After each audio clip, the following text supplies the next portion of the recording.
right. Oh, well, like you said, good to see you again. Always a pleasure. I think it's always interesting when you get cast in something because it's a conscientious choice.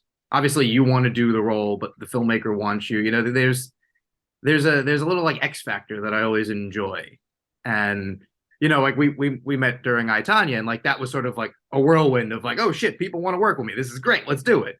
But you know, having a little bit of time in of like being sought after for certain roles, looking for certain roles, like having bigger, smaller things, and sort of finding your place. What speaks to you now when you want to work? When because now you have the luxury of saying no.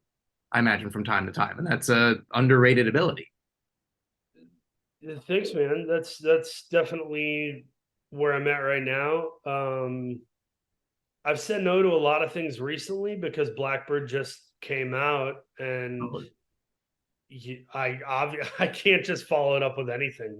Yeah, Uh, if I do Alvin and the Chipmunks 5 or something, it's not going to be a wise decision. But the house would be nice though. yeah, it's very nice, but it's Yeah, also I have a second child on the way, and I'm married with a 1.5-year old, so it's like I can kind of smell that day coming pretty soon. yeah, As much as I want to be an artiste, I'm also a human being, so we'll see how it goes. I never know what the hell's going to happen. I'm the kind of person that I can go 2-3 months without working and not hear a thing, and then I wake up on a Thursday and Spike Lee's like, "Yo, I got a part for you." Like yeah. All right, cool. Let's do it. do you know what I mean? It's that type Yeah, of crazy volatility. It's totally unpredictable. So, uh, right now, I'm really, really looking for something action oriented. I'd like to do a bigger scope of a movie, sure. like a Fast and Furious thing where I could be a villain, or and that's the other thing too is I've done the sidekicky, silly guy thing Yeah, plenty. I'm not looking to do that over and over again unless it's for Scorsese. So it's looking for different types of roles, different types of films. And then, selfishly, I love biopic stuff. sure. So, like the reception I've gotten from I, Tanya, Richard Jewell, and Blackbird, it's kind of hard not to go back to what works too.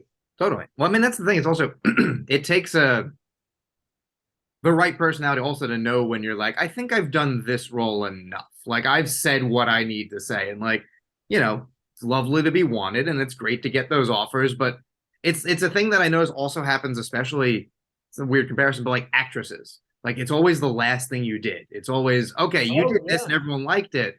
Here's 10 more of those, and Right.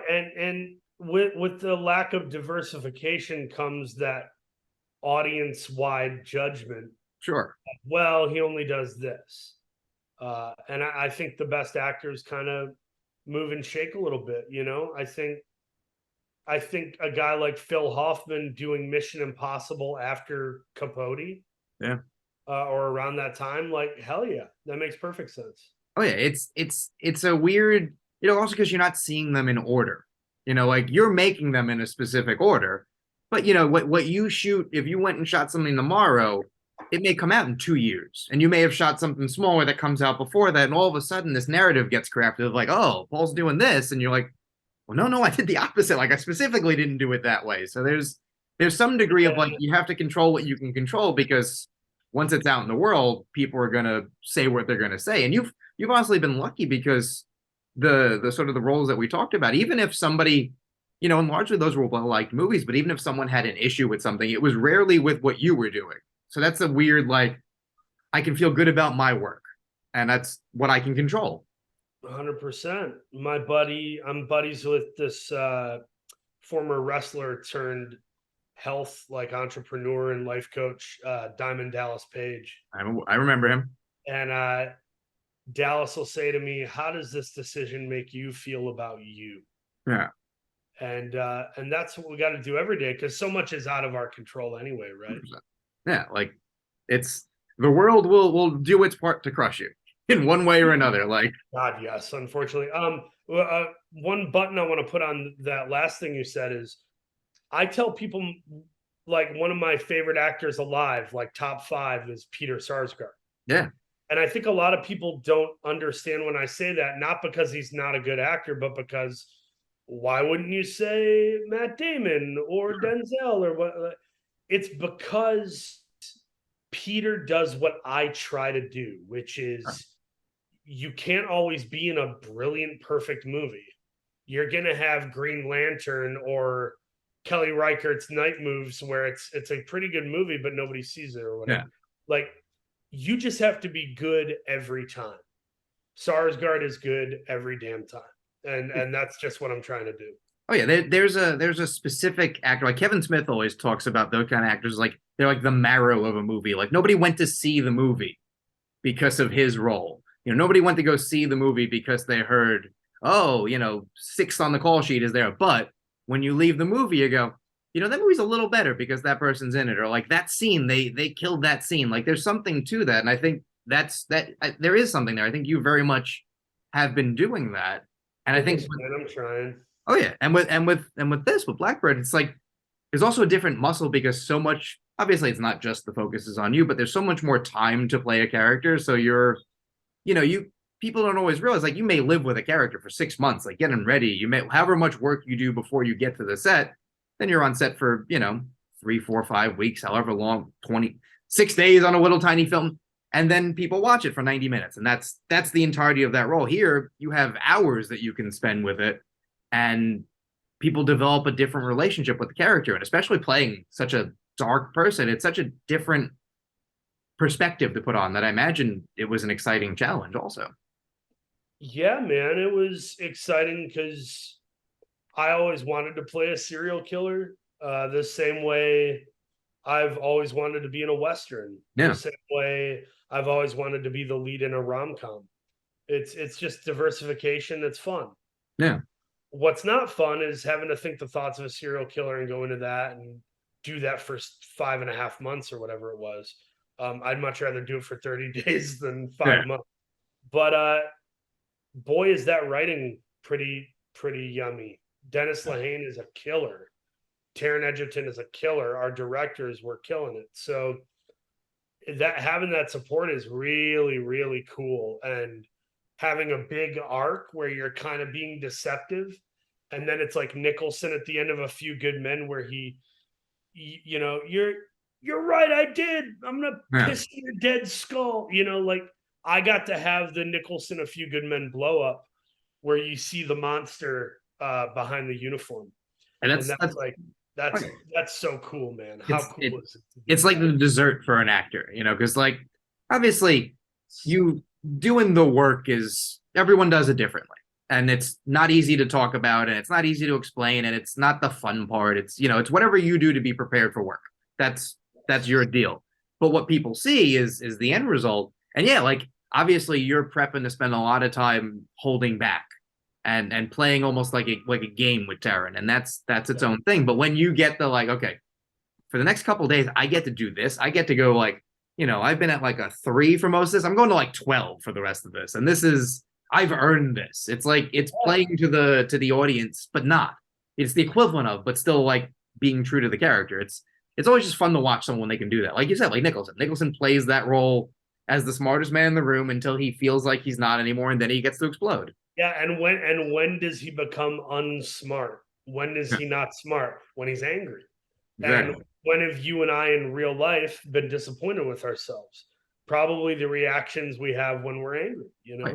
Well, yeah, or it's like you have And that moment where you say something, you see the words, and you're like, oh no, wait, come back, no, this is this is this is gonna make my life 100%. worse for a little bit. Yeah, no, you have no idea what I'm talking about, I'm sure, but Yeah, how do I unsend that tweet? yep, Oh, I can't. Maybe I right. should get off Twitter. Yep, yeah, oh, all right, this a lot of people now have a different view of me. That was not what I was hoping was gonna happen. Whoops. Yep. Yeah, no, totally. Listen, you were just early on leaving Twitter. Everyone's doing it now.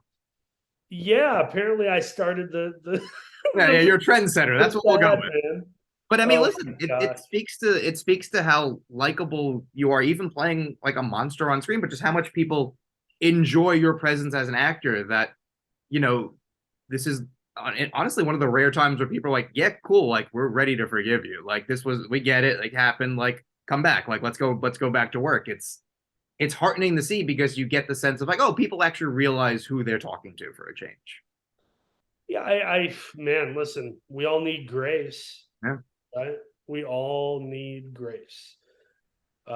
Without it, we have a really cynical, venomously angry, uh, uh, just society of torrential mudslinging, and that's kind of where we're headed. Yeah. If No, we're circling there the isn't drain. some sort of leadership shift and monumental change.